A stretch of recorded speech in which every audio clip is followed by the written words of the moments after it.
One of the most used scripts in PixInsight is weighted batch preprocessing. We can find this script by going to the Scripts category, then to the Batch Processing section. This script executes the whole preprocessing pipeline for our image set. To configure WBPP, first we have to add the images.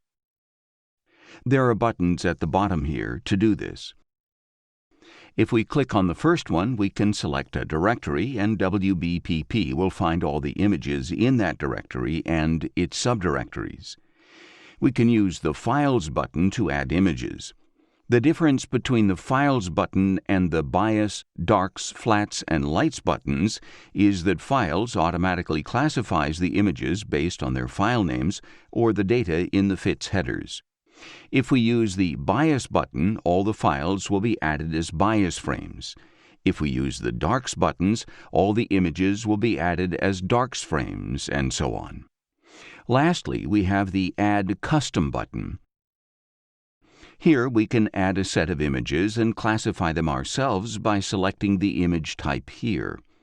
This can be useful if, for example, we misclassified the flats as lights in the image acquisition program. We can also specify the filter name. If we've changed the filter name in the acquisition program and it's not the same for the lights and the flats, we can give them all the same filter name here. The binning and exposure time settings work in the same way. As you can see, the Add Custom button enables us to configure WBPP exactly as we like, irrespective of any errors we might have made in the configuration of the image acquisition program.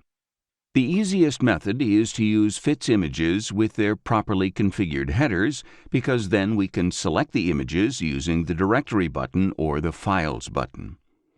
Let's click on the Directory button and select the directory where we have all the images of the NGC 6946 galaxy.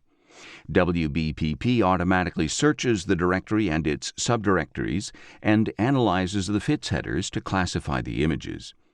First, it opens this window with a summary of all the images it has found, and here we have all the images in their respective categories.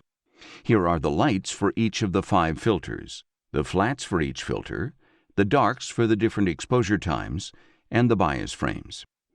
In this tab, the Calibration tab, we can see a summary of the calibration, and we need to ensure that everything has a green check mark. If, for example, we didn't have 300-second darks, but we did have 300-second lights, we'd get a warning message, and we'd have to enable the Optimize Master Dark option. By clicking on these tabs, we can see what the script will apply to each image type. We can see the list of images on the left. The bias frames are classified by binning level. The darks are classified by binning level and exposure time. The exposure times are separated according to the exposure tolerance setting, which sets the minimum difference in exposure time between 2 dark frames for them to be considered separately. If we have dark flats, we'll probably want to decrease the exposure tolerance because there may only be a few seconds difference between the different exposure times. The flats are classified by binning level and filter. And the lights are classified by binning level, filter, and exposure time. If we were marking an HDR composition for objects like the Orion Nebula, the different exposure times would be separated here. And again, we can configure the way in which the exposure times are separated using this setting here. Because it classifies them separately, WBPP will create a master light for each exposure time. Here, in the Lights tab, we can see all the operations we can perform on the images. If all we want to do is calibrate, we simply uncheck the boxes for all the other options. This is useful for generating time lapses, for example.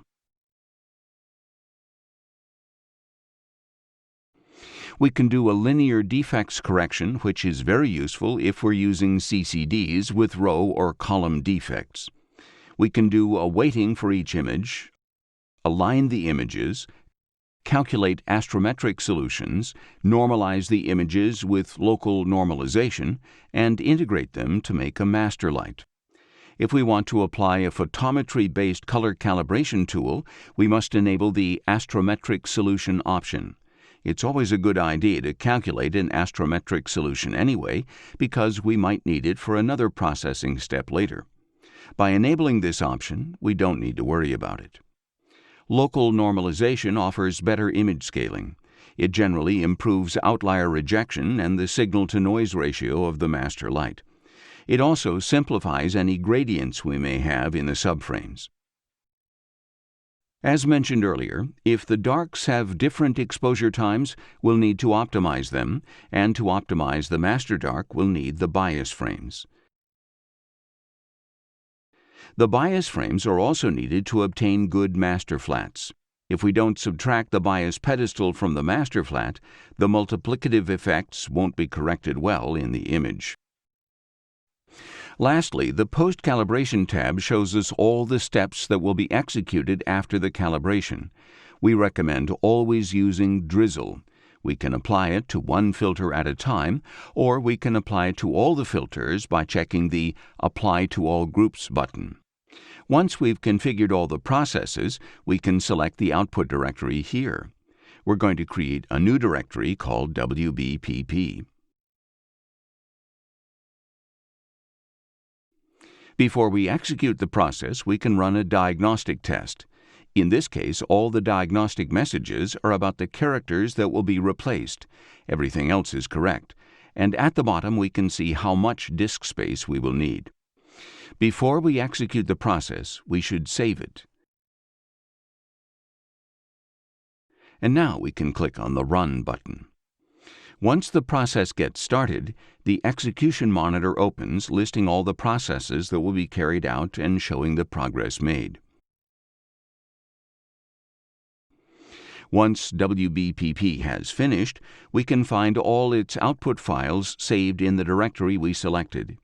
Here we have a folder containing the calibrated flats and lights for each filter, a folder with the aligned images for each filter, a folder with a log and a process container containing the configuration of all the processes executed, and finally, and most importantly, the master folder. First, we have the reference images for local normalization, then all the calibration masters. Then we have the master light for each filter. We have 4 masters for each filter.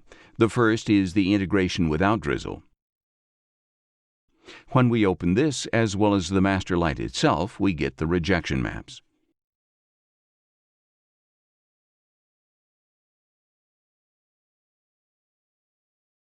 If we open the auto crop image, we get the cropped master and a rectangle showing us where it was cropped.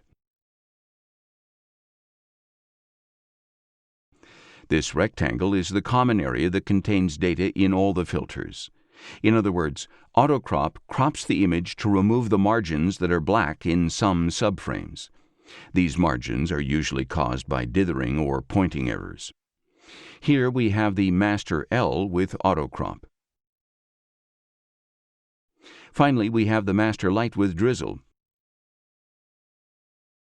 In this case, we used drizzle by 1, which preserves the original resolution of the image.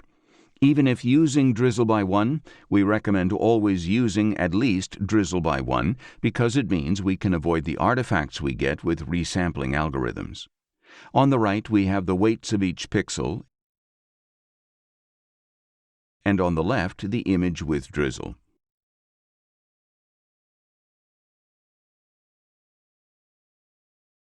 And here we have the drizzle by 1 with AutoCrop. There is one of these images for every filter.